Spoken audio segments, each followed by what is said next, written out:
মন আমার কাঁদে রে, প্রাণ আমার কাঁদে রে, যেতে সোনার মদিনায়। মন আমার কাঁদে রে, প্রাণ আমার কাঁদে রে, যেতে সোনার মদিনায়। যেই মদিনা ধন্য হলো, যেই মদিনা ধন্য হলো, পেয়ে তব ঠিকানা।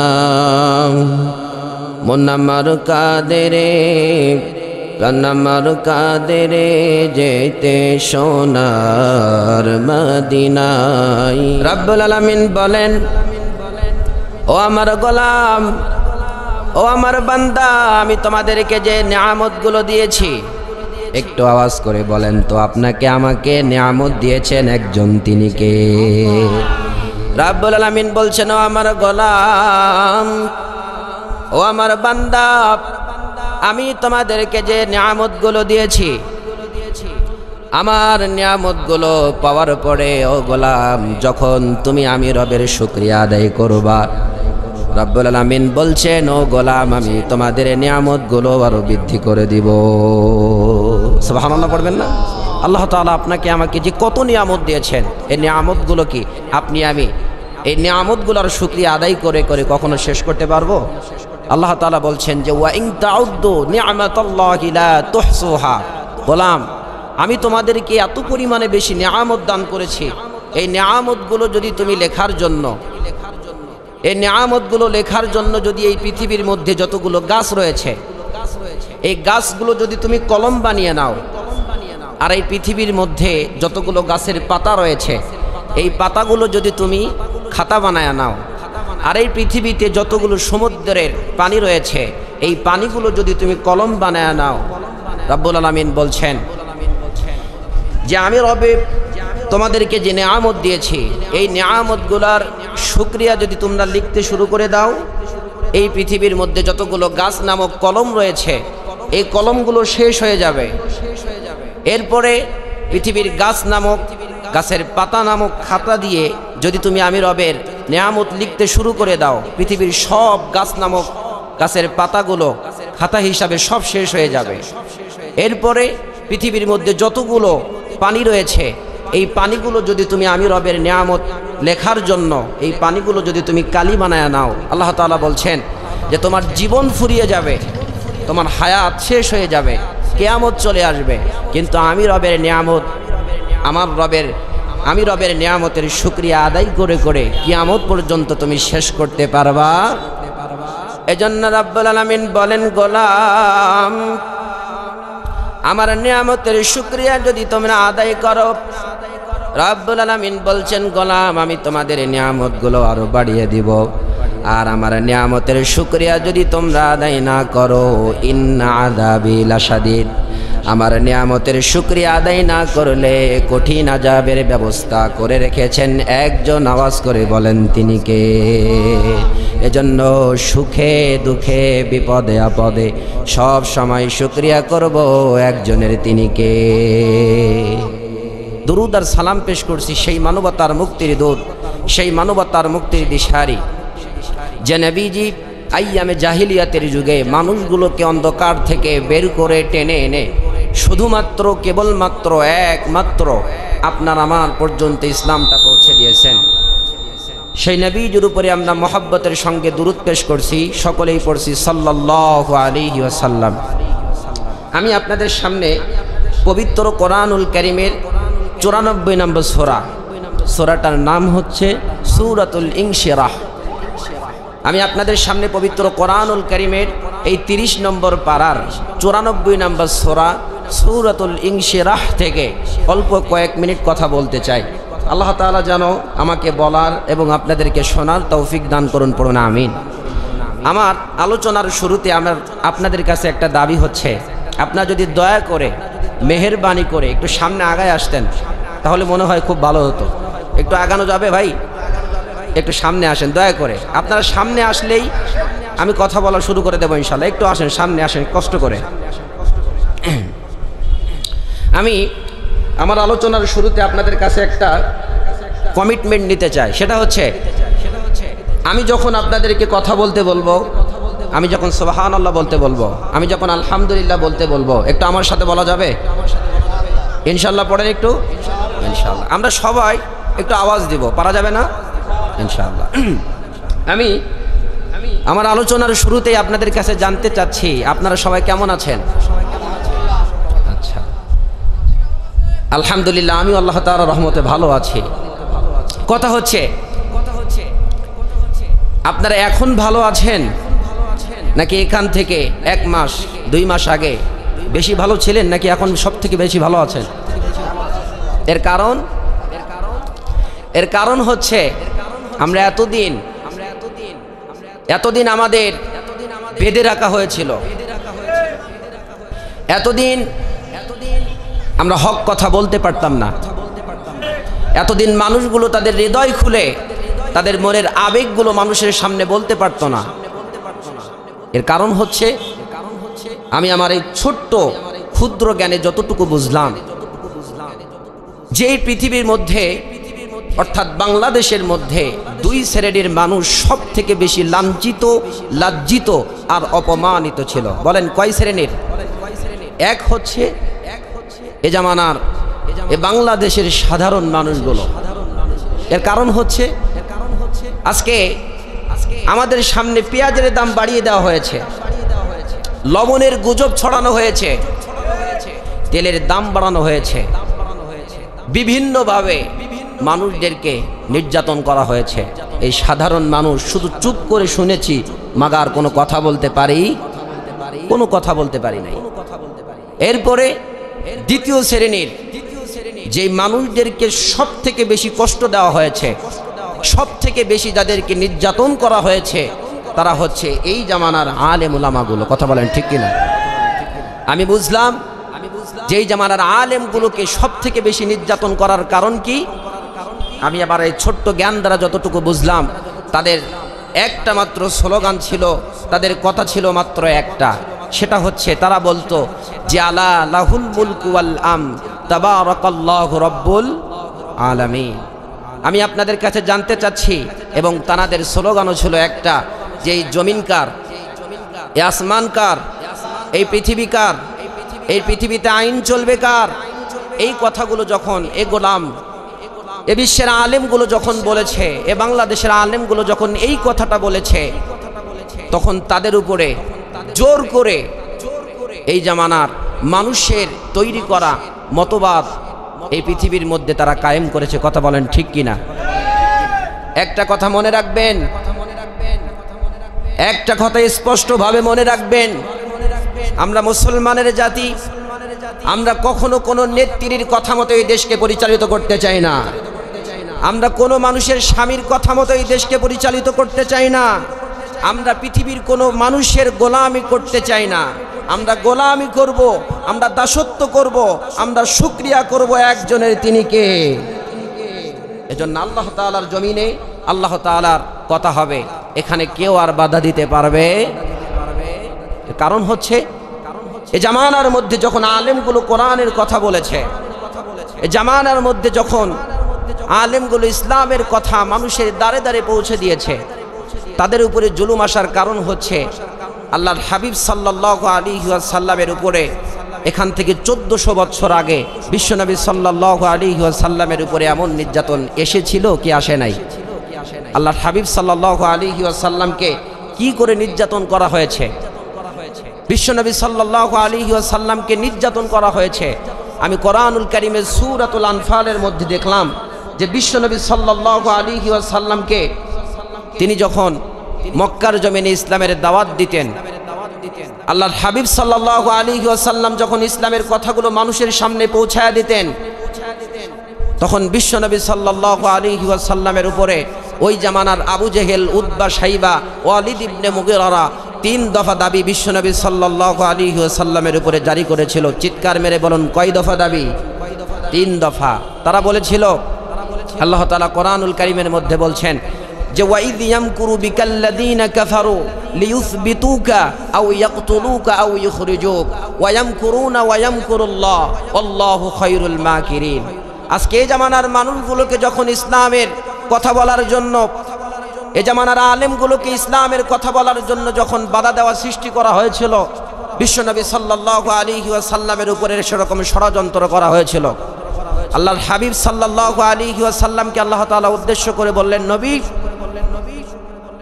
আমি ওই সময় আপনাকে বাঁচিয়েছিলাম। কোন সময়? যে সময় কাফেরেরা আপনার উপরে 3 দফা দাবি দুনিয়ার মধ্যে জারি করেছিল। একটু চিৎকার মেরে বলেন, কয় দফা?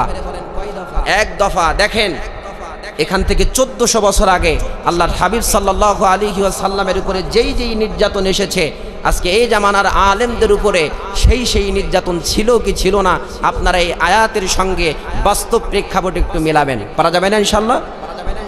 আল্লাহর হাবিব সাল্লাল্লাহু আলাইহি ওয়াসাল্লাম যখন ইসলামের দাওয়াত দিতে শুরু করলেন, এই সূরাতুল আনফালের 30 নম্বর আয়াতের শানে নুজুলে এসেছে যে আল্লাহর হাবিব সাল্লাল্লাহু আলাইহি ওয়াসাল্লাম যখন ইসলামের দাওয়াত দিতে শুরু করলেন, আবু জেহেল, উতবা, শাইবা, ওয়ালিদ ইবনে মুগীরা একটা গোল টেবিলের বৈঠক করলো।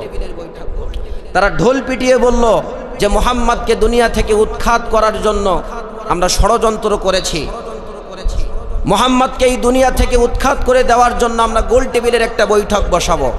তারা যেই কাজ সেই কথা। আবু জেহেল, উতবা, শাইবা, ওয়ালিদ ইবনে মুগীরা সহ দারুন নাদওয়ায় সব কাফেরগুলো বসে থাকলো। এখানে একজন মর্যাদা সম্পূর্ণ ব্যক্তির রূপে একজন এসেছিল। সে হচ্ছে আপনাকে আমাকে সব সময় ধোঁকা দেয়। বলেন তো সে কে? ইবলিস। সে একজন মর্যাদা সম্পূর্ণ ব্যক্তির রূপে এসে ওই মজলিসে বসলো। তো সবাই বলল, আপনি কে? আপনি কে? আপনার পরিচয় দেন। তখন বলল যে তোমরা মুহাম্মদকে দুনিয়া থেকে উৎখাত করতে চাও, এই যে তোমরা অনুষ্ঠানের ব্যবস্থা করেছো, এই যে তোমরা অনুষ্ঠানের ব্যবস্থা করেছো, আমি তোমাদের অনুষ্ঠানে তোমাদের সৎ বুদ্ধি দেব। বলেন, ইবলিস কি আপনাকে আমাকে সৎ বুদ্ধি দেয় নাকি খারাপ বুদ্ধি দেয়? খারাপ বুদ্ধি দেয়। তো তারা আইন জারি করলো প্রথম নম্বরে, সেটা হচ্ছে তাদের প্রথমে যে আইনটা ছিল যে মুহাম্মদ সাল্লাল্লাহু আলাইহি ওয়াসাল্লামকে আমরা কারাগারের মধ্যে বন্দী রাখি, আর মুহাম্মদ সাল্লাল্লাহু আলাইহি ওয়াসাল্লামকে যদি আমরা কারাগারের মধ্যে বন্দী রাখি, তাহলে মুহাম্মদ সাল্লাল্লাহু আলাইহি ওয়াসাল্লাম এই মক্কার জমিনে আর ইসলামের দাওয়াত প্রচার করতে পারবে। যখন এই আইন জারি করলো, ইবলিস হঠাৎ করে চিৎকার দিয়ে উঠল, না, এই কাজ করা যাবে না। এর কারণ হচ্ছে মুহাম্মদ সাল্লাল্লাহু আলাইহি ওয়াসাল্লাম এমন চরিত্রের অধিকারী, যাকে যখন আমরা জেলের ভিতরে ঢুকাবো, তাকে যখন আমরা 14 শিকের ভিতরে জেলের ভিতরে যখন আমরা ঢুকাবো, তখন মুহাম্মদ সাল্লাল্লাহু আলাইহি ওয়াসাল্লাম জেলের মধ্যে যেই চোর, বদমাশ আর ডাকাতগুলো ছিল, তাদেরকে ইসলামের পথে দাওয়াত দিয়ে ইসলামের দিকে সে আহ্বান করে তাদেরকে মুসলমান বানিয়ে ফেলবে। কথা বলেন ঠিক কিনা? এখান থেকে 1400 বছর আগে বিশ্বনবী সাল্লাল্লাহু আলাইহি ওয়াসাল্লামকে কারাগারের মধ্যে বন্দী রেখে তারা মনে করেছিল যে বিশ্বনবী সাল্লাল্লাহু আলাইহি ওয়াসাল্লামের ইসলামকে তারা ইসলাম থেকে দূরে রাখবে। আজকে এখান থেকে 1400 বছর পরে বিশ্বনবী সাল্লাল্লাহু আলাইহি ওয়াসাল্লামের উপরে যেমন নির্যাতন করা হয়েছিল, এ জামানার আলেমগুলোকেও তেমন কোরআনুল কারীমের কথা বলার কারণে, কোরআনুল কারীমের হক কথা মানুষের দ্বারে দ্বারে পৌঁছে দেওয়ার কারণে এ জামানার আলেমগুলোকেও জেলের মধ্যে, কারাগারের মধ্যে রাখা হয়েছে, কি হয় নাই?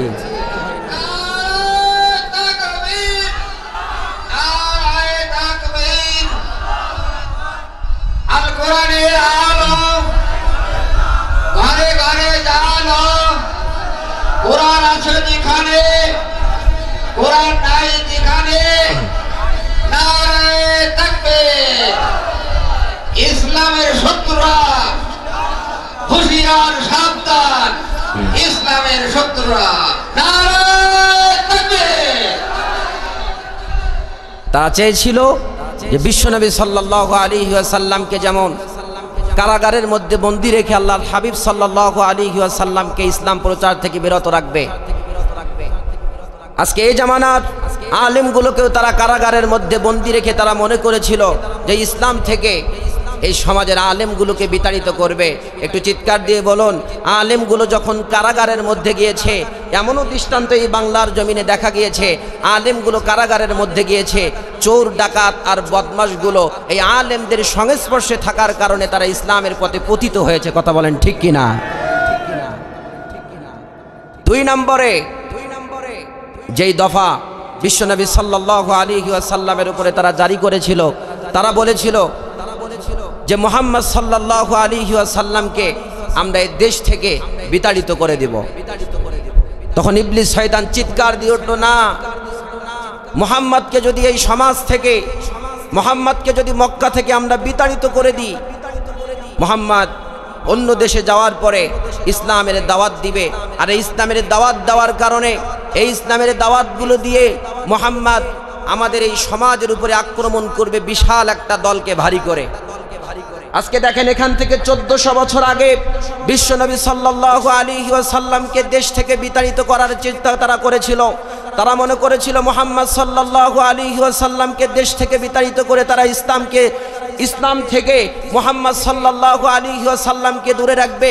একটু আওয়াজ করে বলেন তো, যে 1400 বছর আগে বিশ্বনবী সাল্লাল্লাহু আলাইহি ওয়াসাল্লামকে ইসলাম থেকে দূরে রাখার জন্য তারা চেষ্টা করেছিল, তারা দেশ থেকে মুহাম্মদ সাল্লাল্লাহু আলাইহি ওয়াসাল্লামকে তাড়িয়ে দেওয়ার যে ষড়যন্ত্র করেছিল, আজকে 1400 বছর পরে আজকেও এই সমাজের আলেমগুলোকে দেশ থেকে বিতাড়িত করেছে। এমন দৃষ্টান্ত আমাদের সমাজে আছে না নাই? তারা কি পেরেছে ইসলাম থেকে আলেমদেরকে বিরত রাখতে? তারা পারে নাই। তারা মনে করেছিল যে আলেমদেরকে যদি কোরআন থেকে বিতাড়িত করি, এ দেশ থেকে যদি বিতাড়িত করে দিই, তাহলে মনে হয় আলেমেরা আর কোরআনের দাওয়াত দিতে পারবে না। কিন্তু এই সমাজে দেখা গিয়েছে যে আপনি দেশে যে পরিমাণে সম্মান তারা পেত, বিদেশের মাটিতে তার থেকে হাজার হাজার কোটি কোটি গুণ সম্মান আল্লাহ তাআলা তাদেরকে দান করেছে। কথা বলেন ঠিক কিনা? তৃতীয়বার বিশ্বনবী সাল্লাল্লাহু আলাইহি ওয়াসাল্লামের উপরে যে আইন জারি করা হলো, যে মুহাম্মদ সাল্লাল্লাহু আলাইহি ওয়াসাল্লামকে এই 2 দফা দাবিতে কিছুই করা গেল না। 3 নম্বরে মুহাম্মদ সাল্লাল্লাহু আলাইহি ওয়াসাল্লামকে আমরা হত্যা করব।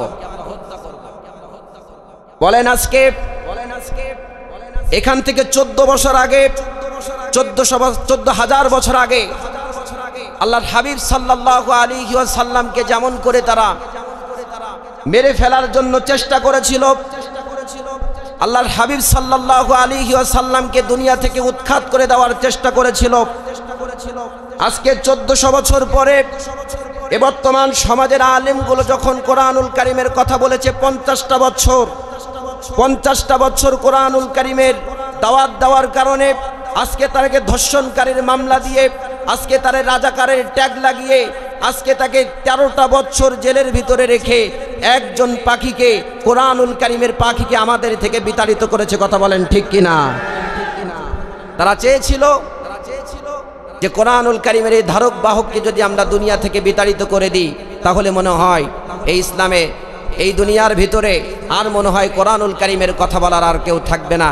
মনে রাখবেন, এই ইসলামটা এমন একটা চারা বীজ, আপনি যখন ইসলামের চারাটা দুনিয়ার ভিতরে গেড়ে দিবেন, এই ইসলামের চারাটা দেওয়ার পরে এই ইসলামের চারা থেকে একটা নয়, দুইটা নয়, 7-7টা শীষ বের হবে। আর এই 7-7টা শীষ থেকে প্রত্যেকটা শীষে 100 করে দানা বের হবে। এই আলেমগুলোকে যখন আপনি কোরআনুল কারীম থেকে বিতাড়িত করতে চেয়েছেন, একজন আলেমকে আপনি কারাগারের মধ্যে রেখে বন্দী করেছেন, আল্লাহ তাআলা এই জমিনে লক্ষ লক্ষ কোরআনুল কারীমের পাখি সৃষ্টি করে দিয়েছেন। কথা বলেন ঠিক কিনা? তারা চেয়েছিল বিশ্বনবী সাল্লাল্লাহু আলাইহি ওয়াসাল্লাম কেমন করে আল্লাহর হাবিব সাল্লাল্লাহু আলাইহি ওয়াসাল্লামকে জমিন থেকে উৎখাত করার। তখন আল্লাহ তাআলা বিশ্বনবী সাল্লাল্লাহু আলাইহি ওয়াসাল্লামকে সাইয়েদনা জিবরাইল আলাইহি ওয়াসসালাতু ওয়াসসালামের মাধ্যম দিয়ে জানিয়ে দিলেন যে ইয়া রাসূলুল্লাহ, ইয়া হাবিবাল্লাহ, আপনি মক্কা থেকে মদিনায় হিজরত করেন। আল্লাহ তাআলা তখন বলে দিলেন যে ওয়ায়ামকুরুনা ওয়ায়ামকুরুল্লাহ আল্লাহু খায়রুল মাকিরিন, তোমরা দুনিয়ার মধ্যে যতই ষড়যন্ত্র করো, তোমরা ইসলামকে এই দুনিয়া থেকে উৎখাত করে দেওয়ার জন্য যতই তোমরা ষড়যন্ত্র করো, মনে রাখবা আমি আল্লাহ তাআলার থেকে বড় ষড়যন্ত্রকারী পৃথিবীর মধ্যে আর কেউ নাই। এজন্য আমি এই আয়াতটা বলার কারণ হচ্ছে, এতদিন ধরে আমরা জুলুমের শিকার ছিলাম, এতদিন জালিম এই সরকার এ বর্তমান সমাজের মানুষগুলোকে এমনভাবে রেখেছিল যে তাদের মুখের ভিতরে টেপ মেরে রেখেছিল। তারা হক কথা জানার পরেও, তারা সত্য কথা দেখার পরেও তারা কখনো প্রতিবাদ করতে পারে নাই। কথা বলেন ঠিক কিনা? এজন্য ইসলাম থেকে, কোরআন থেকে যতই আপনারা মানুষকে, তারা যতই ইসলাম থেকে মানুষকে আলাদা করতে চেয়েছে, যতবারই চেয়েছে ততবারই তারা আনসাকসেসফুল হয়েছে। আর ইসলামকে সাকসেসফুল করে দিয়েছেন একজন, তিনি কে? আল্লাহ তাআলা। এজন্য আসুন, আমি আমার ভূমিকা আর লম্বা না করে আমি আপনাদের সামনে পবিত্র কোরআনুল কারীমের সূরাতুল ইনশিরাহ তেলাওয়াত করেছি। একটু আমার সাথে বলেন, আপনি আমি যেই মাসটার মধ্যে এখন রয়েছি, এই মাসটার নাম কি? রবিউল আওয়াল মাস। এই রবিউল আওয়াল মাসে আল্লাহ তাআলা দুনিয়ার মধ্যে এমন একজন নবীকে পাঠিয়েছিলেন।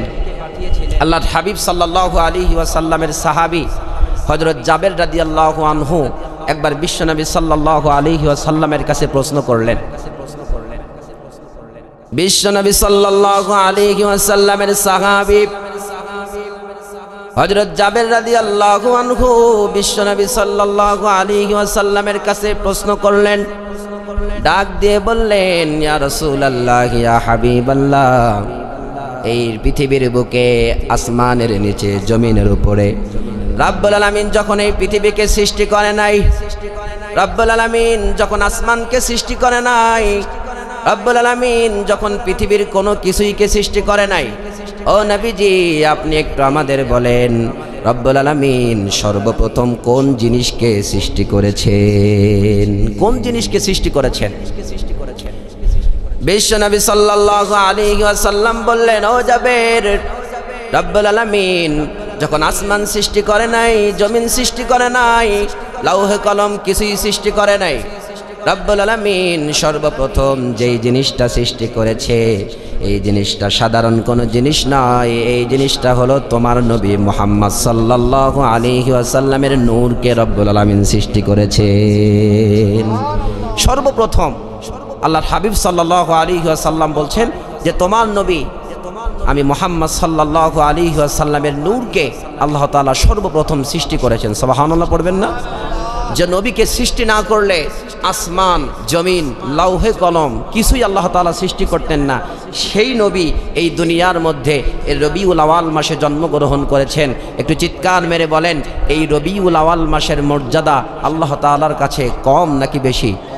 তাহলে এই মর্যাদাপূর্ণ একটা মাসে, এই মর্যাদাপূর্ণ একটা সময়ে আপনি আমি যে জান্নাতের বাগানে বসার সুযোগ পেয়েছি, একটু আলহামদুলিল্লাহ আল্লাহ তাআলাকে বলা যাবে না? একটু চিৎকার মেরে বলেন আলহামদুলিল্লাহ। আমি আপনাদের সামনে বিশ্বনবী সাল্লাল্লাহু আলাইহি ওয়াসাল্লামের জীবনী থেকে আমি অল্প কয়েক মিনিট কথা বলবো। আমার পরে প্রধান বক্তা আমার বড় ভাই, তিনি আপনাদের সামনে সুন্দর আলোচনা করবেন। আমি শুধু আপনাদেরকে একটু বসানোর জন্য কয়েক মিনিট কথা বলতে এসেছি। কথা হচ্ছে, আমরা যদি কোনো বিষয় জানতে চাই, যদি কোনো বিষয় শুনতে চাই, তাহলে এই বিষয় সম্পর্কে যদি আমাদের আগের থেকে কিছু ধারণা থাকে, এই বিষয় থেকে যদি আমরা আগের থেকে কিছু জানি, তাহলে এই বিষয়টা বুঝতে, শুনতে আমাদের বড্ড সহজ হয়ে যায়। কথা বলেন ঠিক কিনা? যেমন আমরা পরীক্ষা দিতে গেলে, পরীক্ষা দেওয়ার আগে যখন আমরা পরীক্ষার প্রশ্নগুলো বাড়ি থেকে আগের থেকে পড়ে যাই, যখন পরীক্ষার প্রশ্নটা আমরা দেখি, এই পরীক্ষার প্রশ্ন দেখার পরে বিষয়টা আমাদের কাছে সহজ হয়ে যায় না? যেহেতু আমরা বাড়ির থেকে পড়ে এসেছি। তো আমরা বিশ্বনবী সাল্লাল্লাহু আলাইহি ওয়াসাল্লামকে আল্লাহ তাআলা কি মর্যাদা দিয়েছেন, তিনি কেমন নবী ছিলেন? আল্লাহর হাবিব সাল্লাল্লাহু আলাইহি ওয়াসাল্লাম তানার উম্মত হওয়ার জন্য এই পৃথিবীতে নবীরা পর্যন্ত আল্লাহ তাআলার কাছে রোনাজারি জারিয়েছেন। এই পৃথিবীতে একজন নবী এসেছিলেন, নবীর নাম নবী ঈসা আলাইহি ওয়াসসালাতু ওয়াসসালাম। নবী ঈসা আলাইহি ওয়াসসালাতু ওয়াসসালাম আল্লাহ তাআলার কাছে তিনটা দাবি করেছিলেন। একটু চিৎকার দিয়ে বলেন কয়টা? তিনটা দাবি করেছিলেন। নবী ঈসা আলাইহি ওয়াসসালাতু ওয়াসসালাম বলেছেন, আল্লাহ আপনি আমারে এই পৃথিবীতে শেষ নবী হিসাবে আল্লাহ আপনি আমারে দুনিয়াতে পাঠান। আল্লাহ তাআলা বললেন, না ঈসা, এটা করা যাবে না। সাইয়েদনা ঈসা আলাইহিস সালাম প্রথম কথাই যখন সুবিধা করতে পারলেন না, দ্বিতীয়বার আল্লাহ তাআলাকে বললেন, আল্লাহ তাহলে আপনি একটা কাজ করেন, আপনি আমার যে উম্মতগুলো রয়েছে আল্লাহ আপনি আমার এই উম্মতগুলোকে শেষ নবীর উম্মতদের মধ্যে শামিল করে দেন। আল্লাহ তাআলা বললেন, না ঈসা, এটা করা যাবে না। তৃতীয় দফায় সাইয়েদনা ঈসা আলাইহিস সালাতু ওয়াস সালাম আল্লাহ তাআলাকে বলেছিলেন, আল্লাহ আমি যে আপনার কাছে 3টা দাবি করলাম, এই 3টার থেকে প্রথম নম্বরে যে কথাটা বললাম, আল্লাহ আপনি আমার শেষ নবীর উম্মত হিসাবে দুনিয়াতে পাঠান, আল্লাহ আপনি এই কাজটা করলেন না। দ্বিতীয়বার আমি বললাম, আল্লাহ তাহলে আমার উম্মতগুলোকে আপনি শেষ নবীর উম্মতদের মধ্যে শামিল করেন, আল্লাহ আপনি সেটাও করলেন না। আল্লাহ আমি আপনার কাছে রোনাজারি জানাই, আল্লাহ আমি আপনার কাছে একটা অনুরোধ জানাই, সেটা হচ্ছে আল্লাহ আপনি আমারে অন্তত পক্ষে এই দুনিয়ার মধ্যে শেষ নবীর উম্মত হিসাবে পাঠান। সুবহানাল্লাহ পড়বেন না? কথা হচ্ছে এখান থেকে আমাদের বোঝার বিষয় হচ্ছে দুনিয়ার ভিতরে নবীরা পর্যন্ত আল্লাহ তাআলার কাছে রোনাজারি জানিয়েছেন, আল্লাহ আপনি আমাদেরকে আপনি আমার শেষ নবীর উম্মত বানান। কিন্তু আপনাদের কাছে আমি প্রশ্ন করতে চাই, একটু বলেন তো, আমরা এখানে যারা রয়েছি আমাদের ভিতর থেকে কেউ কি কখনো বিশ্বনবী সাল্লাল্লাহু আলাইহি ওয়াসাল্লামের উম্মত হওয়ার জন্য আল্লাহ তাআলার কাছে কখনো কোনো অ্যাপয়েন্টমেন্ট লেটার পাঠিয়েছেন? কখনো কোনো দরখাস্ত পাঠিয়েছেন? আল্লাহ তাআলা আপনাকে আমাকে ভালোবেসে মহাব্বত করে আপনাকে আমাকে শেষ নবীর উম্মত হিসাবে দুনিয়ার মধ্যে পাঠালেন। সুবহানাল্লাহ পড়বেন না? এমনকি বিশ্বনবী সাল্লাল্লাহু আলাইহি ওয়াসাল্লাম দুনিয়ায় আসার আগে রব্বুল আলামিন এই দুনিয়াতে একজন নবী পাঠিয়েছিলেন। ওই নবীর নাম নবী ঈসা আলাইহি ওয়াসসালাতু ওয়াসসালাম। আল্লাহ বললেন, ও ঈসা তুমি দুনিয়ার মধ্যে যাও, দুনিয়ার মধ্যে যে তোমার পরে একজন নবী দুনিয়ার মধ্যে আসবে, এই নবীর সুসংবাদ তুমি দুনিয়ার মধ্যে ছড়িয়ে দাও। রব্বুল আলামিন এই কথাটা কোরআনুল কারীমের মধ্যে উঠিয়ে দিয়েছেন। সাইয়েদনা ঈসা আলাইহিস সালাতু ওয়াস সালাম বলেছিলেন, ইয়া বানি ইসরাঈল ইন্নী রাসূলুল্লাহি ইলাইকুম মুসাদ্দিকাল লিমা বাইনা ইয়াদাইয়া মিনাত তাওরাতি ওয়া মুবাশশিরাম বিরাসূলি ইয়াতি মিন বা'দি ইসমুহু আহমদ। জোরে পড়ি আল্লাহু আকবার। সাইয়েদনা ঈসা আলাইহিস সালাতু ওয়াস সালাম বলেছিলেন, ইয়া বানি ইসরাঈল, হে আমার বানি ইসরাঈল সম্প্রদায়, ইন্নী রাসূলুল্লাহ, রব্বুল আলামিন আমাকে তোমাদের মধ্যে রাসূল হিসাবে পাঠিয়েছেন এবং আমার উপরে তাওরাত কিতাব নাজিল করেছেন।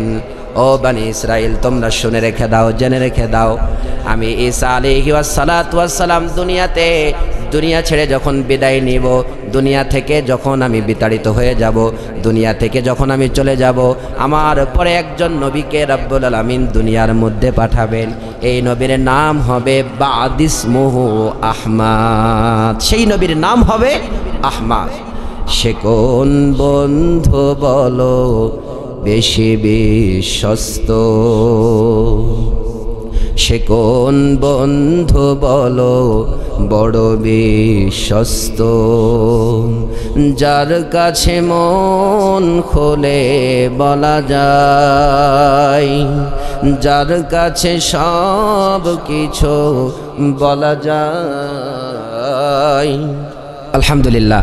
তো বলছিলাম নবী ঈসা আলাইহিস সালাতু ওয়াস সালাম বলেছিলেন যে আমার পরে একজন নবী আসবে, এই নবীর নাম হচ্ছে আহমদ। সুবহানাল্লাহ পড়বেন না?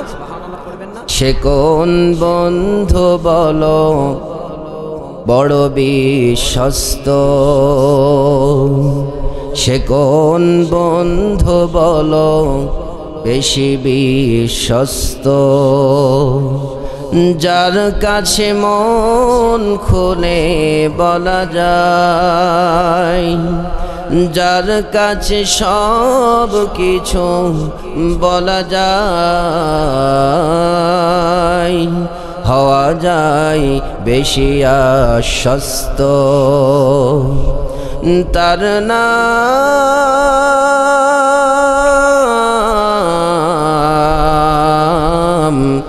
আহমদ বড় বিশ্বস্ত, তার নাম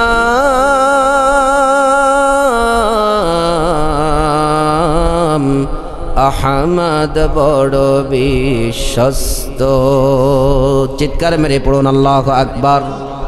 সাইয়েদনা ঈসা আলাইহিস সালাতু ওয়াস সালাম দুনিয়াতে আসার পরে তিনি বলেছিলেন যে আমার পরে দুনিয়াতে একজন নবী আসবে, এই নবীর নাম হবে বা'দ ইসমুহু আহমদ, এই নবীর নাম হবে আহমদ। তোমরা সেই নবীর উপরে ঈমান আনবা। সুবহানাল্লাহ পড়বেন না? তো আসুন সেই বিশ্বনবী সাল্লাল্লাহু আলাইহি ওয়াসাল্লামকে উদ্দেশ্য করে আল্লাহ তাআলা কোরআনুল কারীমের একটা সূরা নাজিল করেছেন। এই সূরাটার নাম হচ্ছে সূরাতুল ইনশিরাহ। একটু আমার সাথে বলেন সূরাটার নাম কি? সবাই কথা বলেন, এই সূরাটার নাম কি? সূরাতুল ইনশিরাহ। এই সূরাতুল ইনশিরাহর ভিতরে আয়াত রয়েছে 8টা। বলেন কয়টা? 8টা। আল্লাহ তাআলা এই কোরআনুল কারীমের এই সূরাতুল ইনশিরাহকে অর্থাৎ সূরাতুল ইনশিরাহের এই 8টা আয়াতকে আল্লাহ তাআলা 3 ভাগে বিভক্ত করেছেন। বলেন কয় ভাগে? 3 ভাগে। প্রথম 4 আয়াতে একটু আমার দিকে লক্ষ্য করেন। প্রথম 4 আয়াতে আল্লাহ তাআলা বিশ্বনবী সাল্লাল্লাহু আলাইহি ওয়াসাল্লামকে কি কি নিয়ামত দিয়েছেন এই নিয়ামতের বর্ণনা করেছেন। দ্বিতীয় 2 আয়াতে বিশ্বনবী সাল্লাল্লাহু আলাইহি ওয়াসাল্লামকে আল্লাহ তাআলা দিয়েছেন সান্ত্বনা। আর তৃতীয় 2 আয়াতে বিশ্বনবী সাল্লাল্লাহু আলাইহি ওয়াসাল্লামকে আল্লাহ তাআলা দিয়েছেন দিক নির্দেশনা। তো আসুন আমরা বিশ্বনবী সাল্লাল্লাহু আলাইহি ওয়াসাল্লামকে আল্লাহ তাআলা কি কি নিয়ামত দিয়েছেন, কি নিয়ামত দিয়ে ধন্য করেছেন, আমরা কোরআন থেকে শুনি। শুনতে রাজি আছেন ইনশাআল্লাহ? আল্লাহ তাআলা পবিত্র কোরআনুল কারীমের সূরাতুল ইনশিরাহ শুরু করছেন। আল্লাহ তাআলা বলছেন যে আলাম নাশরাহ লাকা সাদরাক, নবী হে আমি কি আপনার বক্ষকে প্রশস্ত করে দেই নাই? আমি কি আপনার হৃদয়কে খুলে দেই নাই? এই হৃদয়কে খুলে দেওয়া মানে উলামায়ে কেরামগণ বলেছেন, তাফসীর কারকরা বলেছেন যে হৃদয়কে খুলে দেওয়া মানে বিশ্বনবী সাল্লাল্লাহু আলাইহি ওয়াসাল্লামের হৃদয়কে খুলে দেওয়ার মাধ্যমে বিশ্বনবী সাল্লাল্লাহু আলাইহি ওয়াসাল্লামের সিনা চাক করা হয়েছিল। অর্থাৎ বিশ্বনবী সাল্লাল্লাহু আলাইহি ওয়াসাল্লামের ওপেন হার্ট সার্জারি করা হয়েছিল। সুবহানাল্লাহ পড়বেন না? আল্লাহর হাবিব সাল্লাল্লাহু আলাইহি ওয়াসাল্লামের জীবনে এই সিনা চাক করা হয়েছিল 3 বার। কয়বার? কোন বর্ণনা এসেছে আবার 2 বার। 1 নম্বরে বিশ্বনবী সাল্লাল্লাহু আলাইহি ওয়াসাল্লাম যখন জন্মগ্রহণ করার পরে মা হালিমাতুস সাদিয়ার বাড়িতে আল্লাহর হাবিব সাল্লাল্লাহু আলাইহি ওয়াসাল্লাম যখন দুধ পান করতে গিয়েছিলেন, মা হালিমাতুস সাদিয়া বর্ণনা করেন যে ওই সময় বিশ্বনবী সাল্লাল্লাহু আলাইহি ওয়াসাল্লামের একবার সিনা চাক করা হয়েছিল। দ্বিতীয়বার বিশ্বনবী সাল্লাল্লাহু আলাইহি ওয়াসাল্লামের উপরে যখন কোরআন নাজিল করা হয়েছিল ওই সময় বিশ্বনবী সাল্লাল্লাহু আলাইহি ওয়াসাল্লামের সিনা দ্বিতীয়বার চাক করা হয়েছিল। আর তৃতীয়বার আল্লাহর হাবিব সাল্লাল্লাহু আলাইহি ওয়াসাল্লামকে ঊর্ধ্ব জগতে আল্লাহ তাআলা যখন নিয়ে গিয়েছিলেন, অর্থাৎ মিরাজে যখন বিশ্বনবীজিকে নিয়ে যাওয়া হয়েছিল ওই সময় বিশ্বনবীজি বর্ণনা করেন যে আমি দেখলাম আমি আমার ফুফি আম্মা উম্মে হানির ঘরে শুয়েছিলাম, হঠাৎ করে দেখলাম আমার ঘরের ছাদটা আপনা আপনি খুলে গেল। সাইয়েদনা জিবরাইল আলাইহি সালাতু ওয়াস সালাম আসলেন, তিনি এসে আমাকে নিয়ে হাতিমে কাবার উপরে শুইয়ে দিলেন। বিশ্বনবীজি বলছেন হাতিমে কাবার উপরে শুয়ে দেওয়ার পরে সাইয়েদনা জিবরাইল আলাইহি সালাতু ওয়াস সালাম আমার গলা থেকে শুরু করে নাভি পর্যন্ত কেটে ফেললেন। সুবহানাল্লাহ পড়বেন না? এটাকে আমাদের ডাক্তার যারা রয়েছে এদের কথা অনুযায়ী বর্তমান সমাজে এটার নাম হচ্ছে ওপেন হার্ট সার্জারি। তো বিশ্বনবী সাল্লাল্লাহু আলাইহি ওয়াসাল্লামের এই সিনা চাকের মাধ্যম দিয়ে এই দুনিয়ার মধ্যে ওপেন হার্ট সার্জারিকে আল্লাহ তাআলা চালু করে দিয়েছেন। সুবহানাল্লাহ পড়বেন না? দেখবেন মানুষের অনেকে রয়েছে এই গলা থেকে শুরু করে নাভি পর্যন্ত কেটে ফেলা হয়, কেটে ফেলার পরে আবার তার ভিতরের যে সমস্যাগুলো রয়েছে এই সমস্যাগুলোকে সমাধান করে দেওয়ার পরে আবার যখন সেলাই করে দেওয়া হয় তখন এই লোকটা কিন্তু আবার বাঁচে, তাই না?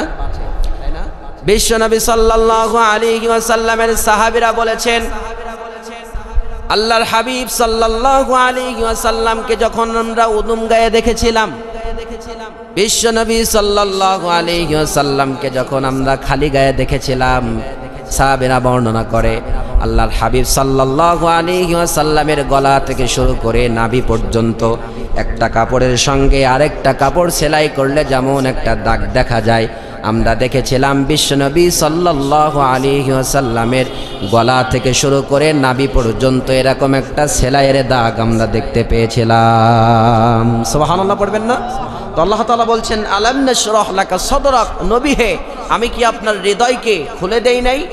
এই হৃদয়কে খুলে দেওয়ার মাধ্যমে বিশ্বনবী সাল্লাল্লাহু আলাইহি ওয়াসাল্লামকে আল্লাহ তাআলা তানার ভিতরে তানার হৃদয়টাকে আল্লাহ তাআলা বড় করে দিয়েছিলেন। একটু আওয়াজ করে বলেন, আল্লাহর হাবিব সাল্লাল্লাহু আলাইহি ওয়াসাল্লামের হৃদয়টা ছোট ছিল নাকি বড় ছিল? তানার মন সংকীর্ণ ছিল নাকি প্রশস্ত ছিল? প্রশস্ত ছিল। এজন্য রাব্বুল আলামিন বলেন ওয়ামা আরসালনাকা ইল্লা রাহমাতাল লিল আলামিন। সবার মুখস্থ আছে না? একটু আমার সাথে পড়েন, ওয়ামা আরসালনাকা ইল্লা রাহমাতাল লিল আলামিন। ও নবীজি আমি শুধু আপনাকে এই গোটা বিশ্বের মানব গোষ্ঠীর জন্য রহমত হিসাবে পাঠাই নাই, আমি শুধু আপনাকে এই গোটা বিশ্বের দানব গোষ্ঠীর জন্য রহমত হিসাবে পাঠাই নাই। ও নবীজি পৃথিবীর কোন জাতিকে, কোন বর্ণকে, কোন ধর্মকে মার্ক করে আপনাকে রহমত হিসাবে পাঠাই নাই। বিশ্বনবী সাল্লাল্লাহু আলাইহি ওয়াসাল্লামকে গোটা বিশ্বের সব মাখলুকের জন্য রহমত হিসাবে দুনিয়ার মধ্যে পাঠিয়েছেন একজন রব। আওয়াজ করে বলেন তিনি কে? আল্লাহ তাআলা বলছেন যে ওয়ামা আরসালনাকা ইল্লা রাহমাতাল লিল আলামিন, নবী হে আমি আপনাকে গোটা বিশ্বের সব মাখলুকের জন্য আমি আপনাকে রহমত হিসাবে দুনিয়ার মধ্যে প্রেরণ করলাম। সুবহানাল্লাহ পড়বেন না? আল্লাহর হাবিব সাল্লাল্লাহু আলাইহি ওয়াসাল্লাম সবার জন্য রহমত ছিলেন, হোক সেটা ইহুদি, হোক সেটা খ্রিস্টান, হোক সেটা বৌদ্ধ, সবার জন্য আল্লাহর হাবিব সাল্লাল্লাহু আলাইহি ওয়াসাল্লাম ছিলেন রহমত। আল্লাহর হাবিব সাল্লাল্লাহু আলাইহি ওয়াসাল্লাম একবার বসে আছেন, হঠাৎ করে বিশ্বনবী সাল্লাল্লাহু আলাইহি ওয়াসাল্লামের সামনে দিয়ে একটা লাশ নিয়ে যাওয়া হলো। বিশ্বনবী সাল্লাল্লাহু আলাইহি ওয়াসাল্লাম এই লাশটাকে দেখে, এই লাশটা ছিল ইহুদির লাশ। তো বিশ্বনবী সাল্লাল্লাহু আলাইহি ওয়াসাল্লাম তানার সামনে দিয়ে যখন এই ইহুদির লাশটা নিয়ে যাওয়া হলো, আল্লাহর হাবিব সাল্লাল্লাহু আলাইহি ওয়াসাল্লাম এই লাশটা দেখে দাঁড়িয়ে গেলেন।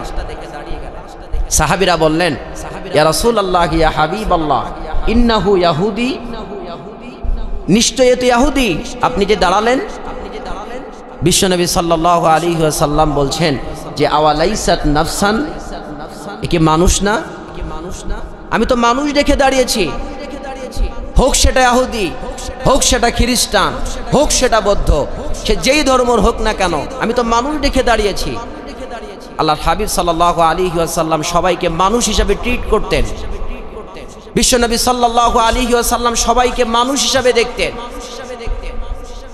আজকে আমাদের সমাজের মানুষগুলো, এই সমস্যাটা আমাদের হুজুরদের মধ্যে সব থেকে বেশি দেখা যায়। এর কারণ হচ্ছে এক হুজুর যদি দেখে আরেক হুজুরকে, তখন তার মাথার দিকে আগে তাকায়, সে দেখে তার মাথার ভিতরে কি টুপি রয়েছে, কি জামাত করে নাকি শিবির করে নাকি চরমনা করে নাকি ইসলামী আন্দোলন করে, কি করে। আমরা মানুষকে ভাগাভাগি করি। তো বিশ্বনবী সাল্লাল্লাহু আলাইহি ওয়াসাল্লাম কখনো মানুষকে ভাগাভাগি করতেন না। আল্লাহর হাবিব সাল্লাল্লাহু আলাইহি ওয়াসাল্লামের মসজিদে নববীর ভিতরে একবার এক ইহুদি একটা উট নিয়ে একদম মসজিদে নববীর মাঝখানে বসে, ওই ইহুদি উটটা নিয়ে মসজিদে নববীর একদম মাঝখানে পেশাব করে দিলেন। আবার আপনাদের কাছে প্রশ্ন হচ্ছে, আপনাদের এই যে ভালুকা চাঁদপুর বাজার মসজিদ, মনে করেন আপনাদের এই বাজার মসজিদের একদম মাঝখানে এক হিন্দু, সে যে একটা উট নিয়ে একদম মসজিদের মাঝখানে বসে বসে পেশাব করছে, আপনি কি করবেন? কি করবেন? আচ্ছা, আমরা কি করবো? আমরা মাইক দিব। তো আমি আগামীকাল আমার প্রোগ্রাম ছিল জোরদিয়া শেখপাড়া, তো সেখানে আমি যখন এই কথাটা বললাম, তখন এক চাচা বললে আমি তাকে বাড়ুবো। কি করবো? বাড়ুবো। তো আপনারা বলছেন আমরা তাকে মাইক দিব। তো আপনারা যেমন মাইক দেওয়ার জন্য উদ্বুদ্ধ হয়ে যাবেন, বিশ্বনবী সাল্লাল্লাহু আলাইহি ওয়াসাল্লামের সাহাবী, সকল সাহাবীরা ওই ইহুদিকে মাইক দেওয়ার জন্য উদ্বুদ্ধ হয়ে গেলেন। তখন বিশ্বনবী সাল্লাল্লাহু আলাইহি ওয়াসাল্লাম বলছেন, আরে রাখো, তোমরা দাঁড়াও, ওকে পেশাব করতে দাও।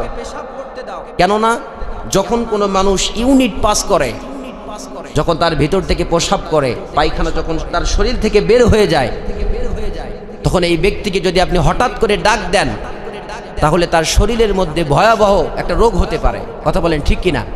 তো আল্লাহর হাবিব সাল্লাল্লাহু আলাইহি ওয়াসাল্লাম কেমন ডাক্তার? বিশ্বনবীজি বললেন যে আরে রাখো, ওকে পেশাব করতে দাও। ওই ইহুদি মসজিদে নববীর একদম মাঝখানে বসে পেশাব করে দিলেন। পেশাব করার পরে বিশ্বনবী সাল্লাল্লাহু আলাইহি ওয়াসাল্লাম ওই ইহুদির কাছে গেলেন। আল্লাহর হাবিব সাল্লাল্লাহু আলাইহি ওয়াসাল্লাম বলছেন, তুমি কি জানো যে তুমি যেখানে পেশাব করে সেই জায়গাটা কি? তো ইহুদি বললেন, না ইয়া রাসূলুল্লাহ, আমি জানি না, আমি জানি না এই জায়গাটা কি। আল্লাহর হাবিব সাল্লাল্লাহু আলাইহি ওয়াসাল্লাম বলছেন, এটা হচ্ছে আমাদের ইবাদতগাহ। আমরা এখানে আমাদের রবকে ডাকি, আমরা এখানে আমাদের মালিককে ডাকি, আমরা এখানে আমাদের রবকে সেজদা করি। তুমি যে কাজটা করেছো এই কাজটা করা তোমার মোটেও উচিত হয় নাই। ওই ইহুদি তখন চিন্তায় পড়ে গেল যে কেউ যদি আমাদের গির্জায় যে, আমাদের মন্দিরে যে, আমাদের ইবাদতগাতে যে কেউ যদি এমন পেশাব করতো, আমরা তো তাকে মাইর দিতাম। তো ইনি কে যে আমি পেশাব করলাম তাদের ইবাদতগাহে, যে সে আমাকে কিছুই বলল না, সে আমাকে জামাই আদর দিল। বিশ্বনবী সাল্লাল্লাহু আলাইহি ওয়াসাল্লামকে উদ্দেশ্য করে বললেন, হু আর ইউ? আপনি কে? আল্লাহর হাবিব সাল্লাল্লাহু আলাইহি ওয়াসাল্লাম বলছেন, আনা মুহাম্মদ সাল্লাল্লাহু আলাইহি ওয়াসাল্লাম। আমি এই পৃথিবীতে ইসলামের ধারক, ইসলামের বাহক, ইসলামকে গোটা বিশ্বের ভিতরে আমি বুলুব্ধ করার জন্য, ইসলামকে গোটা বিশ্বের ভিতরে আমি চালু করার জন্য দুনিয়াতে এসেছি। ও ইহুদি তখন বিশ্বনবী সাল্লাল্লাহু আলাইহি ওয়াসাল্লামের এমন চরিত্র দেখে, আল্লাহর হাবিব সাল্লাল্লাহু আলাইহি ওয়াসাল্লামের এমন নরম চরিত্র দেখে ওই সাহাবী বিশ্বনবী সাল্লাল্লাহু আলাইহি ওয়াসাল্লামের হাতে হাত রাখলেন আর ডেকে বললেন, ও নবী সাল্লাল্লাহু আলাইহি ওয়াসাল্লাম, আপনার চরিত্র দেখে আমি মুগ্ধ, আপনি আর দেরি করবেন না, আপনি আমারে পড়ায়া দেন লা ইলাহা ইল্লাল্লাহু মুহাম্মাদুর রাসূলুল্লাহ সাল্লাল্লাহু আলাইহি ওয়াসাল্লাম। বিশ্বনবী সাল্লাল্লাহু আলাইহি ওয়াসাল্লামের ব্যবহার দেখে মানুষগুলো ইসলামের দিকে এসেছে। শুধু বিশ্বনবী সাল্লাল্লাহু আলাইহি ওয়াসাল্লাম রহমত ছিলেন না, আল্লাহর হাবিব সাল্লাল্লাহু আলাইহি ওয়াসাল্লামের চরিত্র সম্পর্কে আল্লাহ তাআলা বোঝাতে যে আল্লাহ তাআলা কোরআনুল কারীমের সূরাতুন নূনের মধ্যে বলছেন যে নুন ওয়াল কলামি ওয়া মা ইয়াসতুরুন মা আনতা বিনিআমাতি রাব্বিকা বিমাজনুন ওয়া ইন্না লাকা লাআজরান গায়রা মামনুন ওয়া ইন্নাকা লাআলা খুলুকিন আযীম। নবী হে, ওয়া ইন্নাকা লাআলা খুলুকিন আযীম, আমি আপনার চরিত্রকে উত্তম চরিত্র হিসাবে দুনিয়ার মধ্যে স্থাপিত করলাম। সুবহানাল্লাহ পড়বেন না? আল্লাহর হাবিব সাল্লাল্লাহু আলাইহি ওয়াসাল্লামের চরিত্র বলতে যে আল্লাহ তাআলা আজিম শব্দটা ব্যবহার করেছেন। এই আজিম অর্থাৎ এই খুলুক শব্দের শাব্দিক অর্থ হচ্ছে তিনটা। বলেন কয়টা? আমার কথা মনে হয় বুঝতে কষ্ট হচ্ছে আপনাদের। খুলুক শব্দের শাব্দিক অর্থ হচ্ছে তিনটা। চিৎকার মেরে বলেন কয়টা? খুলুক হচ্ছে এক নম্বরে খুলুকে হাসান, দুই নম্বরে খুলুকে করিম, তিন নম্বরে খুলুকে আযীম। খুলুকে আযীম, খুলুকে হাসান হচ্ছে এমন চরিত্র, মনে করেন আমি আপনাকে মারলাম, আপনি আমাকে মারলেন, এটা হয়ে গেল কি সমান সমান, এটা কারোর উপরে জুলুম করা হলো না, এটাকে বলে খুলুকে হাসান। খুলুকে করিম এমন চরিত্র, মনে করেন আমি আপনাকে মারলাম, আপনি আমাকে মারলেন না, এটাকে বলে খুলুকে করিম। আর খুলুকে আযীম বলা হয় ওই চরিত্রকে, আপনি আমাকে মারলেন, আমি আপনাকে মারলাম না, আমি আপনাকে ভালোবেসে বুকে জড়িয়ে নিলাম। সুবহানাল্লাহ পড়বেন না? তো বলেন এখান থেকে আল্লাহর হাবিব সাল্লাল্লাহু আলাইহি ওয়াসাল্লামের চরিত্র খুলুকে হাসান ছিল, খুলুকে করিম ছিল, নাকি খুলুকে আযীম ছিল? আল্লাহর হাবিব সাল্লাল্লাহু আলাইহি ওয়াসাল্লামের চরিত্র ছিল খুলুকে আযীম। এজন্য আল্লাহ তাআলা কোরআনুল কারীমের মধ্যে বলে দিয়েছেন যে ওয়া ইন্নাকা লাআলা খুলুকিন আযীম। নবী হে, আমি আপনার চরিত্রটাকে উত্তম চরিত্র হিসাবে দুনিয়ার মধ্যে স্থাপিত করলাম। সুবহানাল্লাহ পড়বেন না? আল্লাহর হাবিব সাল্লাল্লাহু আলাইহি ওয়াসাল্লাম এমন চরিত্রের অধিকারী ছিলেন। বিশ্বনবী সাল্লাল্লাহু আলাইহি ওয়াসাল্লামের স্ত্রী উম্মে সালামার কাছে প্রশ্ন করা হলো, ইয়া রাসূলুল্লাহি ইয়া হাবিবাল্লাহ, ও উম্মে সালামা, বিশ্ব নবী সাল্লাল্লাহু আলাইহি ওয়াসাল্লামের চরিত্রটা কেমন ছিল? উম্মে সালামা সাহাবীদেরকে বলে, ও সাহাবীরা, তোমরা কি কোরআন পড়ো নাই?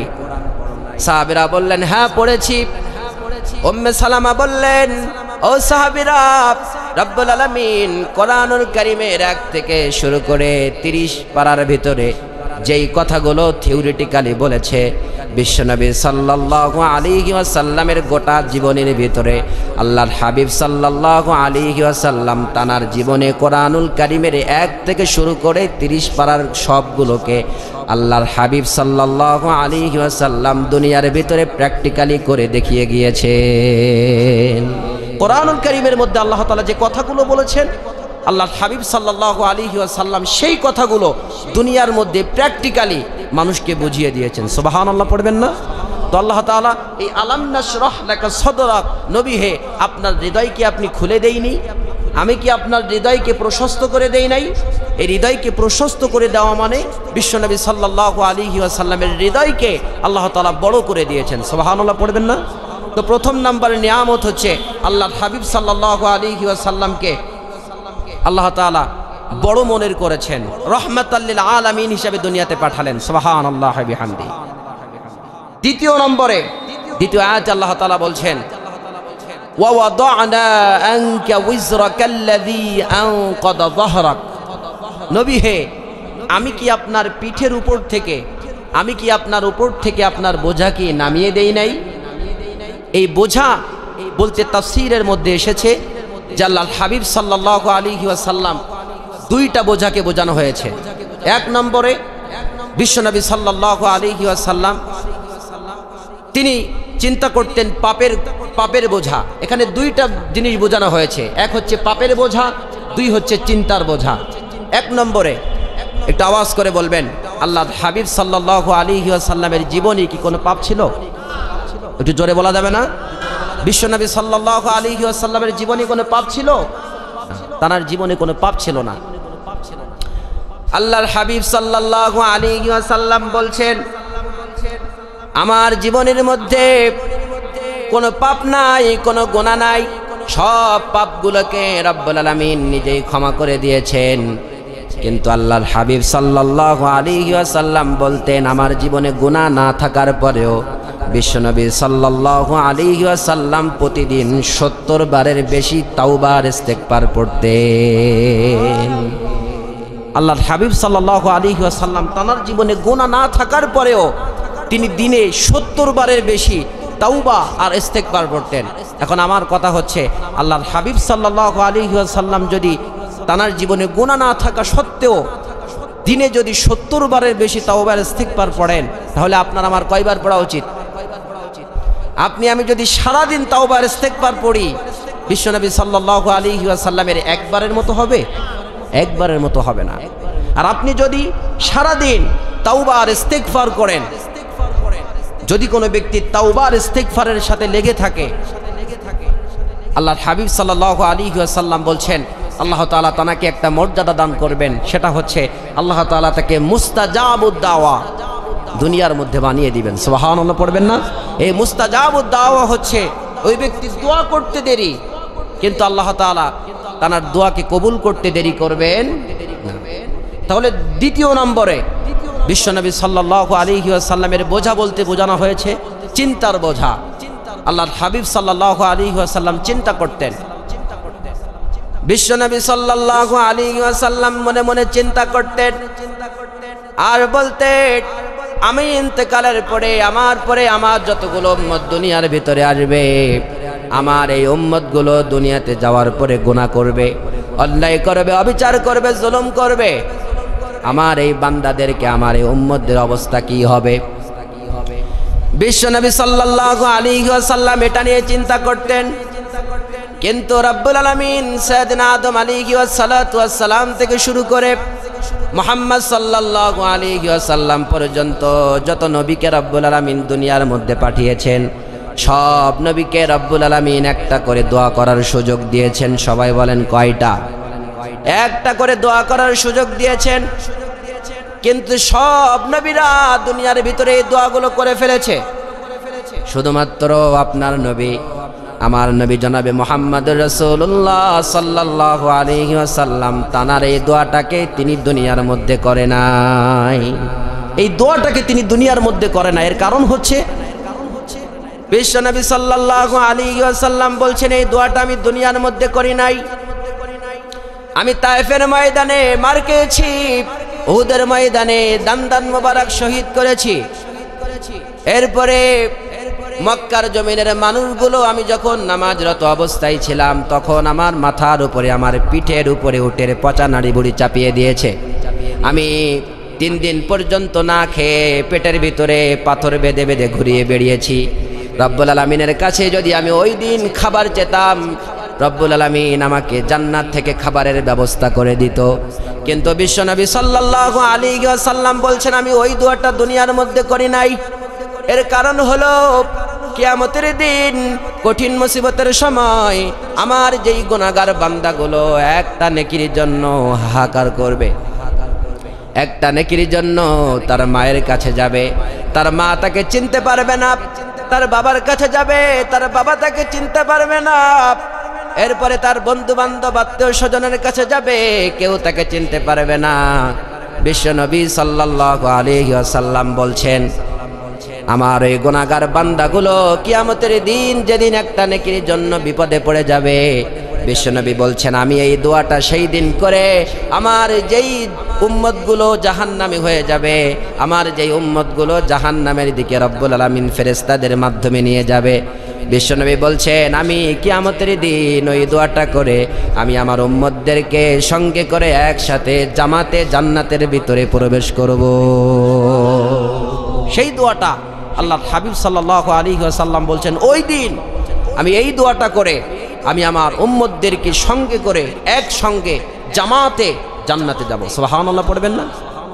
তো আল্লাহর হাবিব সাল্লাল্লাহু আলাইহি ওয়াসাল্লামের বোঝা বলতে আল্লাহ তাআলা 2টা জিনিস বুঝিয়েছেন। এক হচ্ছে চিন্তার বোঝা, 2 হচ্ছে পাপের বোঝা। আল্লাহর হাবিব সাল্লাল্লাহু আলাইহি ওয়াসাল্লাম এটা নিয়ে বড্ড চিন্তা করতেন।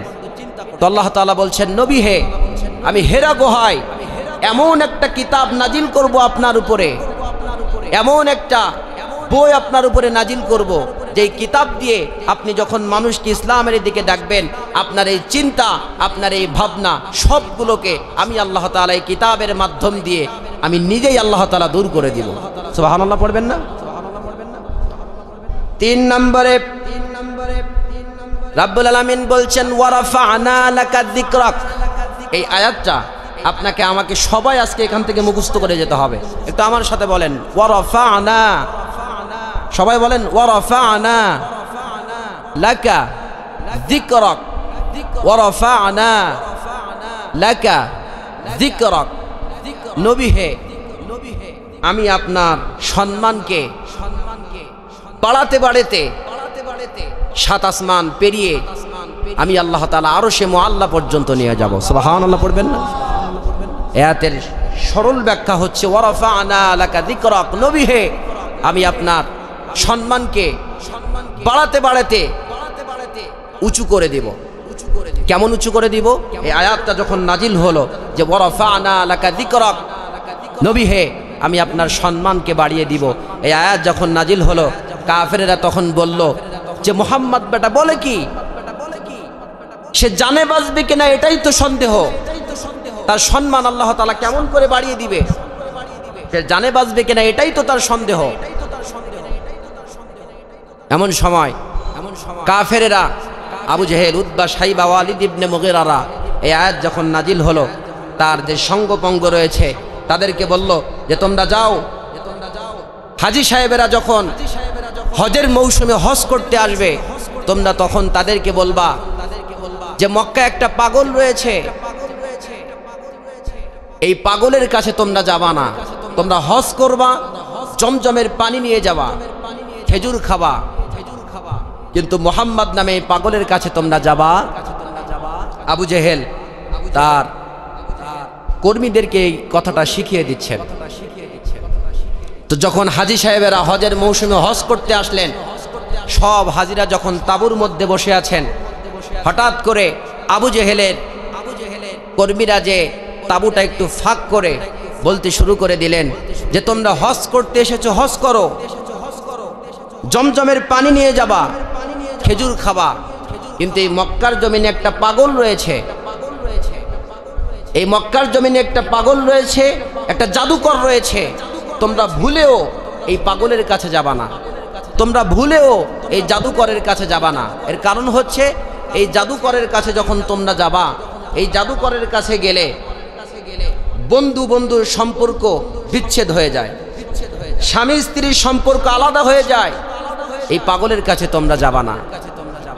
আবু জেহেল, উতবা, শাইবা, ওয়ালিদ ইবনে মুগীরা বিশ্বনবী সাল্লাল্লাহু আলাইহি ওয়াসাল্লামের বিরুদ্ধে অপপ্রচার করেছেন। আর আল্লাহ তাআলা বলছেন যে তোমরা আমার নবীর বিরুদ্ধে অপপ্রচার করবা, তোমাদের এই অপপ্রচারকে আমি আল্লাহ তাআলা আমার নবীর জন্য প্রচার মাধ্যম বানিয়ে দেব। সুবহানাল্লাহ পড়বেন না?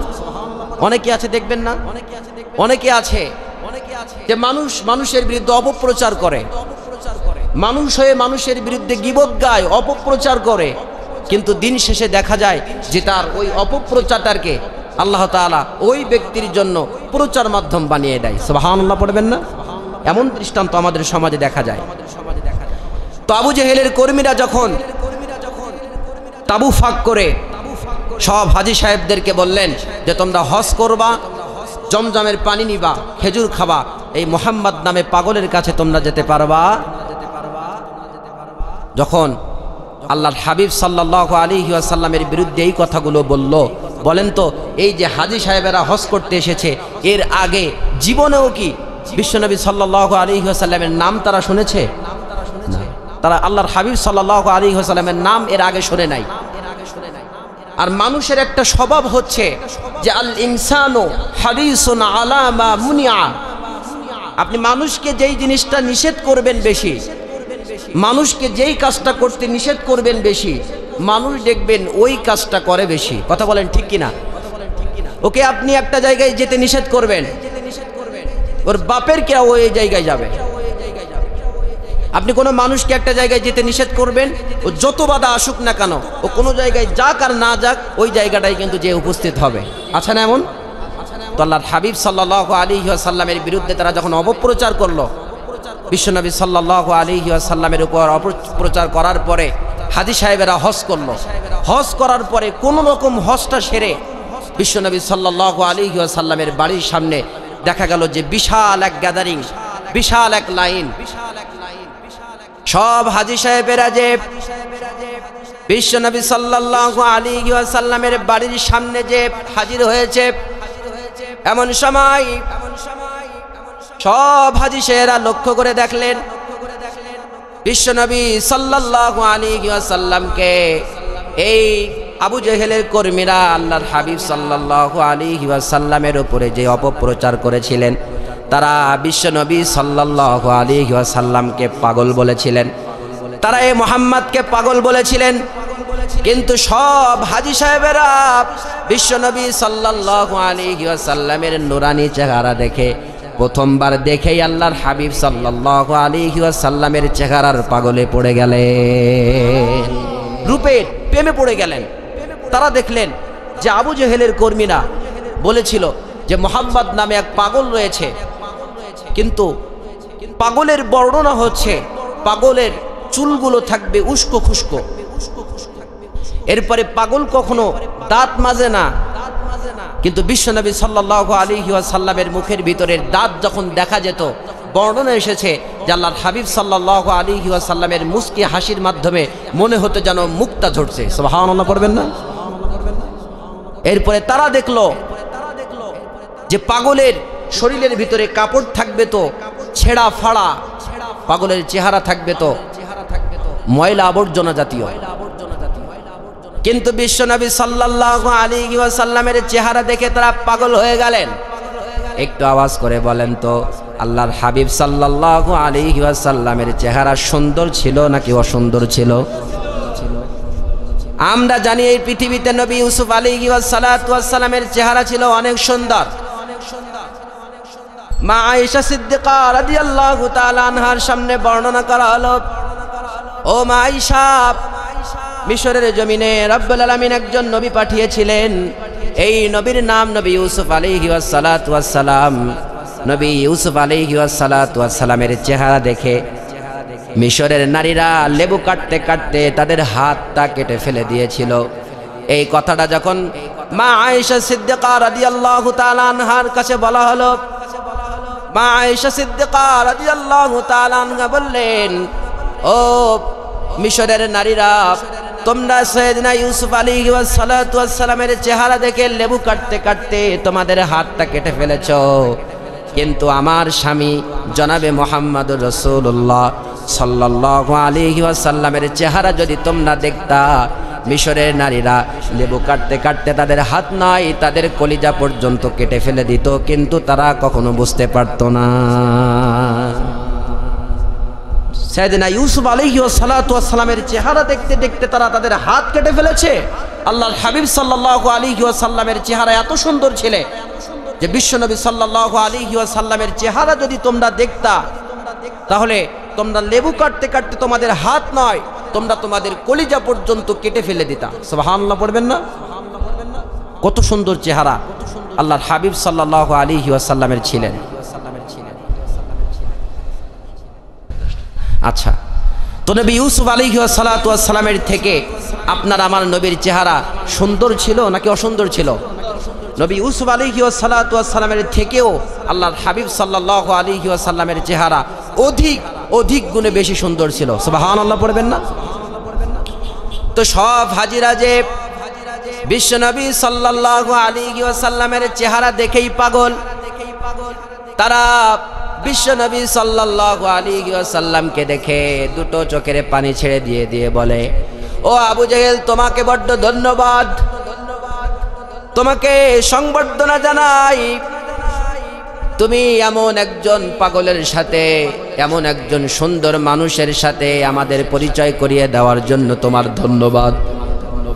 বিশ্বনবী সাল্লাল্লাহু আলাইহি ওয়াসাল্লামকে দেখে ওই সময় ওই হাজিরা আল্লাহর হাবিব সাল্লাল্লাহু আলাইহি ওয়াসাল্লামকে দেখে বিশ্বনবীর হাতে হাত রেখে আল্লাহর হাবিব সাল্লাল্লাহু আলাইহি ওয়াসাল্লামকে বলছেন, ইয়া রাসূলুল্লাহ, ইয়া হাবিবাল্লাহ, আপনার বিষয়ে মানুষগুলো এই কথা বলেছে, ও নবীজি আপনি আর দেরি করবেন না, আপনি আমাদের পড়ায়া দেন লা ইলাহা ইল্লাল্লাহু মুহাম্মাদুর রাসূলুল্লাহ সাল্লাল্লাহু।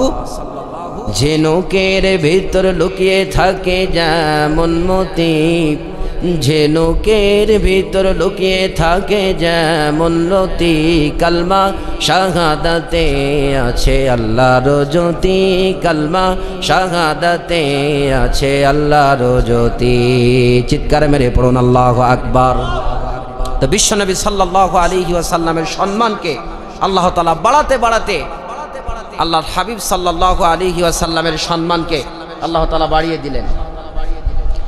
এমন করে আল্লাহর হাবিব সাল্লাল্লাহু আলাইহি ওয়াসাল্লামকে উদ্দেশ্য করে আল্লাহ তাআলা বললেন যে ওয়ারাফা'না লাকা যিকরা, নবী হে, আমি আপনার চরিত্রকে অর্থাৎ আমি আপনার সম্মানকে বাড়াতে বাড়াতে সাত আকাশ কাঁপিয়ে আমি আল্লাহ তাআলার আরশ পর্যন্ত নিয়ে যাব। সুবহানাল্লাহ পড়বেন না?